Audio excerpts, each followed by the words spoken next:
Joe and Andrew's Education Adventures. And today we're privileged to have Dr. Thomasian, Jennifer, our principal, join us today. Thank you for making time for us today, Jen. Absolutely. Welcome. Hi, guys. Yeah, we're really excited to have you here and just share a little bit of what your experience has been during this shutdown. And as much as we think we know you, I'm sure there's things we don't. So we'd love to ask you a few of our get to know you questions. So first of all, why don't you just tell us what your official title is at Paloma Valley High and what do you do? My official title is principal, and I like to think that what I do is lead a village, and that's part psychologist, therapist, and part hunter gatherer, and everything in between. Yeah. Do you find it's hard to explain to people what you do? Like, I doubt many of them have actually seen it in action because they didn't stay in the office unless they were really in trouble a lot.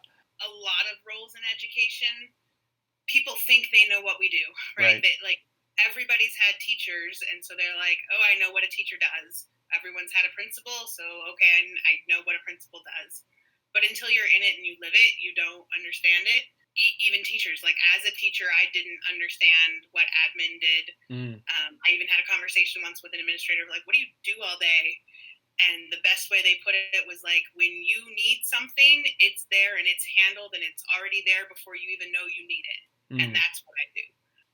Yeah, and you really come across that way. If you want to do your best to provide for our staff to meet those needs. Of course, you're kind of caught in between a lot of different stakeholders, but and that's probably the biggest challenge on that. I think of the principal job as sort of being the funnel in between, you said, the different stakeholder groups. So the funnel between the district office and the site, but also sometimes the funnel between the parents and the teachers or the students and the staff. And so you kind of exist in that apex of communication between everyone. Managing all those groups, I just can't quite fathom it. And I think, like, how often, like, I know I popped into your room and I have all these different ideas and I want to tell you about them. But I know, like, even if they're the best ideas ever, or usually they're not, but whether they're good or not, I know, like, some of them are, like, out of your control, but I don't really know what is and isn't. So I'm just going to throw this idea and see if it's something that can catch and go. But we're talking about compliance and law and, like, how all the different groups interact. And I know I'm, like, so ignorant of that. And so it's cool to hear, like, just that is something, a skill that you need to have to be a good principal. Even the best cog in a machine can only see the cogs around it. Like, it's not until you get that 30,000 foot view that you're able to see, okay, this is really how this one policy over here, even though you think it's unrelated, could impact multiple things down the line, which end up impacting, a classroom teacher that you never thought would be an impact on. Right. Well, speaking of, like, the assistant principals and others, what's your favorite thing about the department that you get to work in? So my department, my admin team, we are family. I love my admin, and you have to like the people you work that closely with. I'm really proud with our team that we have sort of an all-for-one type mentality. Like, if someone's not able to do something right then, we can communicate and help each other out. It's not happening right now, obviously, with COVID, but things like football games, dances, we have this all hands on deck from start to finish. And so there's a lot of nights where it's 11 o'clock at night, 11:30 at night, and all 6 of us last year, or 5 of us now this year, we're going to be sitting out there with one kid waiting to get picked up from a football game. But it's that we're a team, and we're all here until the last man's gone. Now, does that mean that with the shutdown, you're, like, home a lot earlier and you're not out as late, and you're like, what am I doing with all this sleep and stuff? Especially because custodians need time in the evening to clean the office and sanitize. And so they're actually, like, pushing us out. Like, okay, it's 4:30, it's 5 o'clock. Like, you need to leave so that I can sanitize your office. So I am home more. It's a different kind of work now at home. It's much more like when you're a teacher, you take stuff home and you work on it at home. You lesson plan in the evening, you're grading papers. I find myself with the shutdown doing more of that. Because you finished your PhD too, so you don't have that trying to finish either. Like, you have like so much time right now, right? Well, and I finished. It's an EDD, so it's a doctorate of education, Okay. as opposed to a PhD. But yes, I finished. I defended 2 weeks after we shut down. I was one of the first defenses that was a virtual defense. We had already scheduled it. I was prepped. I was ready to go, and then the university said, "We're gonna completely upend your defense and put it and make it virtual." But it was good, and it was a 5-year process. I went into it. I'm a bit of an overachiever. Surprised. So I went into it thinking like 3 years max. I'll be done in 3 years, and it took me 5. So. And how long have you been at Paloma? So January 2014, I started at Paloma, and this then is my 8th school year. It's weird because I have that like half a school year, which feels a long time. It's longer than I've been at any other site. So what do you miss about teaching or not miss about teaching? What I miss is the daily interaction with kids. Mm. When you're a teacher, you know you're going to see the same kids every day. You have a consistency. You get to have a conversation with them. As an administrator, I don't have a consistency in the kids that I see. Mm. I see lots of kids every day, but they're different kids every day. And usually, like you have a conversation with a kid, and then you don't see that same kid for like 3 weeks. Finding that consistent time with kids is what I miss. Yeah, makes sense. That's what we miss all right now too. I mean, we have consistent names on a screen, but not quite the same. Dots, yeah. We know them by their icon picture, not by their actual faces. Yeah. Right. Some of those icon pictures, they're just I mean, to be kind of honest, and I know this isn't, I don't think it's bad, but every once in a while, a student for the first time will unmute themselves, and I'm like, that's not the voice I pictured with that name, or something like that. You're like, oh. So I have this one icon picture, and it's a person in a full Spider-Man costume, but they're eating a cookie or a bagel or something. I can't quite tell, but they're shoving it in through the mask every day. And then all right. So Jen, you've been a teacher, you're a principal. If you couldn't do either of those jobs, what job would you have? I started out college pre-med. Oh, okay. Like that's still like a path that would have fascinated me. Interacting with people. When I was super little, I wanted to be like an astronaut. Right? That sounds fun and adventurous. Very isolated, though. No. Back, everybody. Sorry for our technical difficulties. And I'm Andrew. And I'm Joe. And welcome to Joe and Andrew's Education Adventures. And we're continuing our conversation with Dr. Thomasian, our principal. Thank you for making time for us again today, Jennifer. Absolutely. Awesome. And one of the things that during this time period we like to hear from our guests is what do they find inspirational and entertaining, whether they're listening to something, watching something, reading something. So lately, what have you been enjoying? I have started reading Dare to Lead by Brene Brown.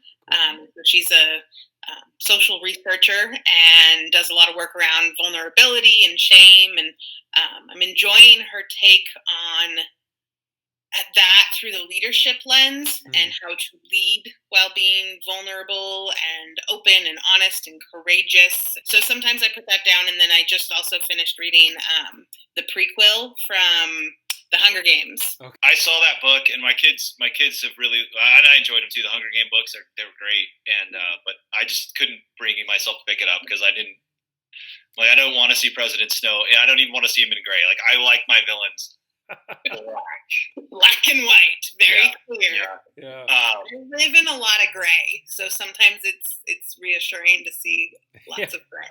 Yeah, no, I get that. And actually, when you're kind of mentioning about like how far would you go to like maintain control and like that, even that, I mean, that's speaking to what we're at right now too. Like, Sure.